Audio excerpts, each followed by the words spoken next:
This episode is proudly supported by Pepe Sayer Australian Cultured Butter. At Pepe Sayer, we focus on quality. So if someone comes into your restaurant and they see you're using Pepe Sayer, they know immediately that that is a quality product you've got in front of you on the table. And that comes from a decade of just doing quality butter day after day. For more information, go to pepesayer.com.au. I can see the customer like a happy face in my restaurant. That makes my life is happier. It's really, honestly, again, I'm glad I'm choosing the hospitality industry. This is the Deep in the Weeds podcast. I'm Anthony Huckstep. Omotenashi is an innovative, kind and distinct Japanese approach to hospitality, welcoming guests into a refined space with care and conviviality to ensure every occasion, however spontaneous, is a memorable one. It's at the heart of hospitality, but how does this Japanese approach work in an Australian setting? Kazuki Tsuya is the head chef and owner of Kazuki's in Melbourne. Kazuki, how are you? Good, thank you. Thanks for having me. It's good to have you on the show. You've got a really special brand of hospitality that's not unfamiliar in Japan, but what's it like delivering that in Melbourne at the moment? Well, I'm doing like small restaurant relating Japan and Australia, and then from my experience. So I don't know how I can describe what am I doing. So I just try to make my customer happy, and that's all. You strike a chord between French and Japanese cookery. Tell us about that interest for you and that connection of the two. Okay.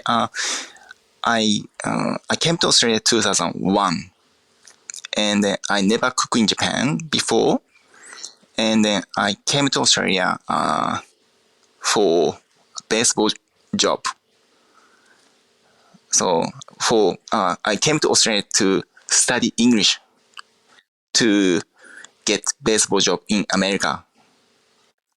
So anyway, so I did volunteer work in baseball association in the time, but it's volunteer. So 3 months, run out money, and then I had to do something. Then I thought I should do work in restaurant. Tell us about those first steps and getting a job in a restaurant in Australia. So that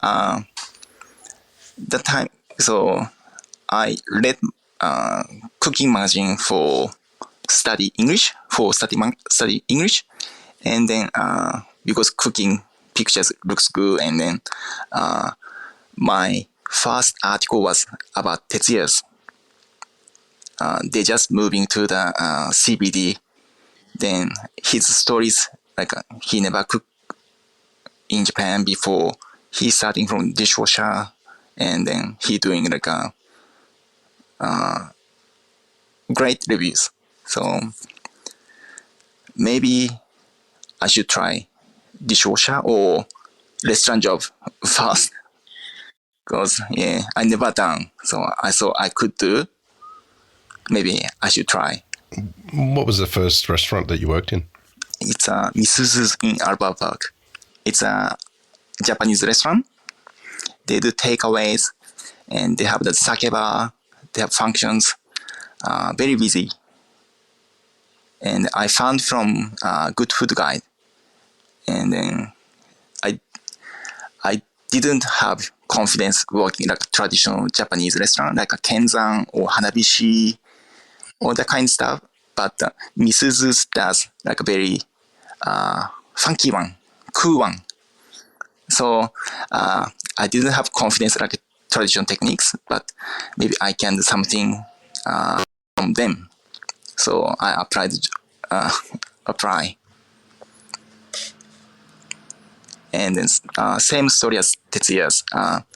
The head chef talked to me, come to 9 in the morning, and then so I popped in, but there was miscommunication. I think I was applying as waiter, but they put into the kitchen, then starting like washing deep fryer, wok burners, and then rubber mat for the kitchen and stuff. So I never experienced in the restaurant. So that job is very beginning for restaurant workers, chefs, waiters. I don't know, but that's the first job for everyone.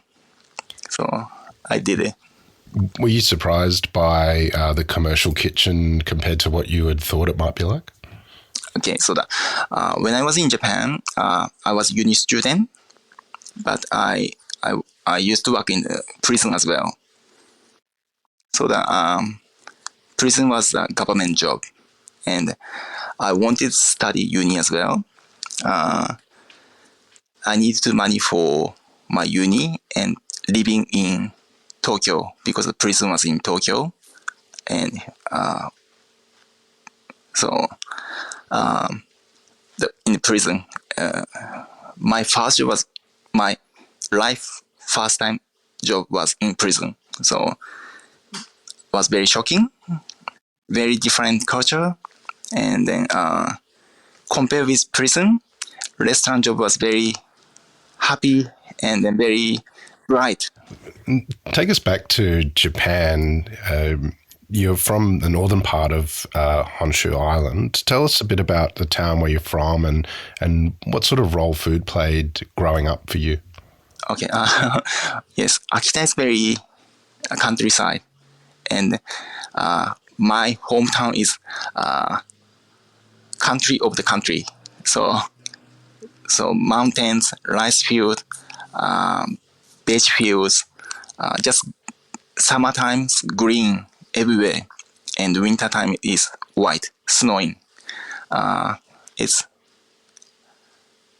so my family owned growing vegetables, rice, and my grandparents used to make the tofu as business. So of course, the tofu making by soybeans. So related, they're making miso as well, soy sauce as well. Small batch, but everything that they grow and made there at home. They try to sell at market. Do you have any stories of the tofu making when you were young and those experiences with the markets as well? Yes. My grandparents, I remember they are mid-60s. They tried to finishing that time, but my remember is come to like a smell from the boiling soybean. That's only I remember. That was actually smell like soy milk, but like a more richer. That's I remember. I remember the flavor of the miso and the soy sauce, but my kids' time memories, boiled soybeans aroma. It's still there, still in my head. You mentioned you moved to Australia to learn English because you wanted to pursue baseball in the US. Were you surprised by Australia when you got here? Yes, I was surprised because Australia is in Olympic Games. The result is always good, like bronze medal, silver medals. They sometimes destroy the Japan teams. So I came to Australia October. Then looking for the baseball team, there's nothing. And but my friend told me that national games happen on January. So I pop into the baseball association, Altona. Then I want to do volunteer or I want to learn to how the organizing for the national games. Then but it's many people say I never seen baseball. where they playing? I don't know. I'm asking. But if you're interested in cricket, then I know that where the crickets happen. And cricket, Australian footies, I was shocked. Also, where the Olympic Games players playing? Where actually everybody in America. So I was shocked. You immersed yourself into the hospitality sector in Australia. You worked for a time with Jean-Paul at Francois. How did you get that job? And do you have any stories of that time? Yes. So that after working with Suzu's about 3 years, 2 years, 3 years, I was in hospitality. I really enjoying, and I really want to learn more. And so that because 20 years ago, I did 6 days a week, almost like 6 days, 6 times, 12, like 11 shift a day. Because I want to learn more. I want to learn, and I want to cook, and I want to make money more. So I did it. But my day off time, I want to learn something different. And then I pop in Francois, and I ask them, can you teach me how to cook? I carried up my knife bags and then chef jacket, everything. But they couldn't understand my English at that time. They put me to dishes again. And no, I wanted to cook. I want to learn how to making sauce and then broken down duck or rabbit, venison, that kind of stuff. Then you wash dishes and then try to, if you spare time, helping for the prepping. Then I use for my day off for 1 day a week at the Francois. Yeah, but they're busy restaurants, so they always have jobs for me. Make mayonnaise, make salad dressing, sauce for the entree, chopping vegetables, clean fish, making entree, like a sausage and stuff. So the chopping, prepare for the chefs, was really enjoyed. What did you take from your time working with Jean-Paul? French culture. French culture and like French esprit was really new. Very new. Morning time, croissant and espresso, 1 sugar, that kind of stuff was everything new, because I growing up eating rice on the breakfast and then drinking tea. But morning time, croissant from the next door, which was the French fantasy at the time. I don't know what time where it's now, but next door bring the baguette and then croissant for the kitchen, and then it was really Frenchy. I never been France that time, so that was really great. You moved to Daylesford and spent some time with Alla Wolf Tusker at the Lake House. And tell us a bit about that move. What was it like? Again, so that I'm working for the Francois 5 days a week. That time was 2 days off, so I'm using for the 1 day for somewhere to learning something. So I did study Melbourne side, some restaurants.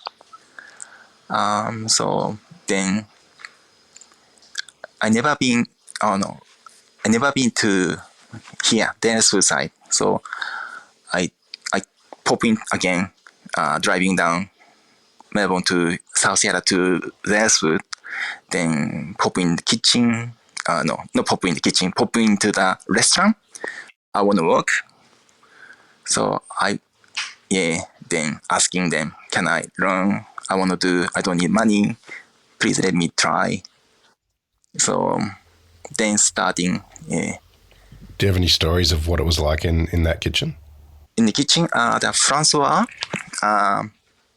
we have the small team. There was a small team, like about 5 people in the kitchen. Then everybody French at the time, French and Australian. But in moved to the lake house was the chef was at the time was 15 chefs there, breakfast chef, kitchen chefs, and also the function chef, and was big kitchen members big, and then the style was different, and then at France time I didn't know about any dietaries, any gluten-free, vegetarians, pescatarian. In the kitchen chef, I didn't know, because the kind order didn't come to the kitchen. Because I know now, because if as a customer, France will say, I can't eat fish again. So the waiters pointing, you can eat this. So that's only the choice. But Lake House has the design for to the dietaries. I was a little bit struggling that time. What is a vegan? What is a pescatarian? What's a dairy free? What's a fructose? FODMAP? What the? I didn't know, but learn a lot. It was over a decade ago that you opened Kazuki's for the first time, but it was in Daylesford. Tell us about finding the site and the challenges of opening a regional restaurant. Well, yes, many chefs dreaming, they talking each other the dreamings. One day we open the restaurant, one day we doing this, do this, that one. So that I was saying I want have own restaurant. Small is fine, but something new, something different. So another chef used to live in the site behind, and then he told me the site, the space is empty. The owner's just renovation, and then they're looking for someone to do the restaurant there. So we have a look, then then we decide to do it. Tell us about what you created there, and are there any dishes that really stand out that sort of exemplify what you were cooking in the first incarnation of the restaurant? What did I cook? The starting time was like a very small, not small, what can I say? It's very cheap, handy, very Japanese-ish. How can I explain that? It's not fancy food, like a pasta, potato croquette, stir-fried prawn, small something like this. But customers knows I used to work at the lake house, and then they're asking something to make something for them, or make 5 course for me, or the kind of conversation come to lots. Then I should making for special menu for other customer, another menu for new people. Then that kind of stuff happen to we should do the tasting menu only for the customer. I don't know how can I explain this one. Anyway, so customer asking to make something, so I make it. And what led to the decision to move the restaurant to Carlton in Melbourne? From beginning, I wanted to open restaurant in Melbourne, but I have opened Kazuki's in Daylesford. The times my kids was 4 and 2 years old. So I should be stay closer for them. And then I didn't have money to open the restaurant in Melbourne. So yeah. But after 7 years, 7 years, I had confidence to open Melbourne. And so and then my wife led me to do it again. So then moved to the Carlton. How different has your offering and what you do change from the country to the city with a new restaurant? That time was I didn't have any afraid or no worries. But after open, yes, it's many things happens. I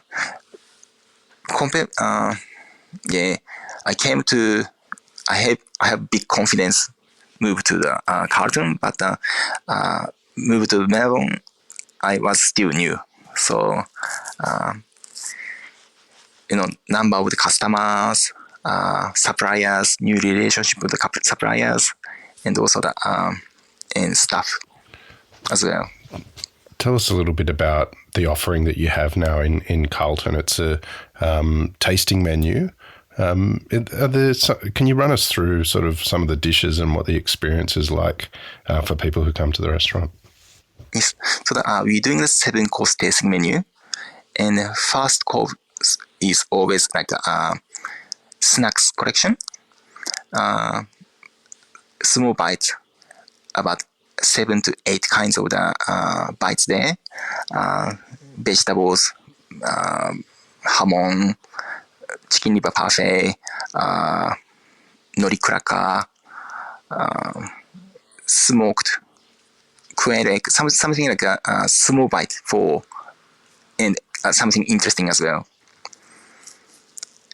And then second course is tuna toro with eggplant, caviar, and third course is always changing. Used to serving the moton bebak dumpling with ponzu and then sake butter. It's now like abalone and then risotto, gochujang, and then amaebi, fish course, main course, and then cheese course, and dessert. Let's talk about the experience that you offer. In the kitchen, you're sort of combining French techniques and Japanese flavors, but it's a really convivial and calming experience in the dining room. Tell us a bit about the hospitality that you're offering. We just try to make customer happy. So regular customers asking what they want to eat and what they don't want to eat. So I know some customers new, so they try to, but it's always talking with waiters and the kitchens, what they want to eat, what they don't like it. So, and the small restaurant, we are very flexible. At the table, if they say they eat something lighter, we can make it lighter. If they want something like more vegetable side, we can do that like close to the vegetarian course. And also the, something special, we always have the wagyu, and also the caviar and then truffles and stuff always on the side. So we just make that, we just try to make something for them. So it's what can I say? Like, just try to make customer happy, and then they're talking lots for the customer what they want to do. You've been here for about 20 years. How much have you seen the Japanese offering in the restaurant industry in Melbourne over that period of time? 20 years. Well, Kenzan's still there. It's now like Minamishima-san starting the sushi omakase. So you can see the in Sydney, in Melbourne, you can see that lots of the luxury sushi counter. Also the couple restaurant it's like Hizuka or Warabi in the kind of stuff, starting like a more fancier. 20 years ago, I remember katsudon, yakisoba, teriyaki chicken, gyoza, edamame, and then just a few ramen shops are there. But it's now like ramen shops everywhere, and the Japanese cafe, lots. You originally came to Australia to learn English, but you've made an amazing career in food. What do you love about what you do? I can see the customer like a happy face in my restaurant. So that makes my life is happier. It's really, honestly, again, very different as prison, working in prison or working in restaurant is just like it's really, I'm glad I'm choosing the hospitality industry. Yeah. Well, there's many people in Australia that are glad that you have as well. Kazuki, we've loved having you on Deep in the Weeds today to hear your story. Please keep in touch and we'll catch up again soon. Oh, thank you very much. Thank you, Huck. This is the Deep in the Weeds podcast. I'm Anthony Huckstep. Stay tuned as we take a deep dive into the lives of the incredible people who ply their trade in the food and hospitality sector. Special thanks to executive producer Rob Locke for making this all happen. Follow us on Instagram at Deep in the Weeds Podcast or email us at podcast@deepintheweeds.com.au. Stay safe and be well.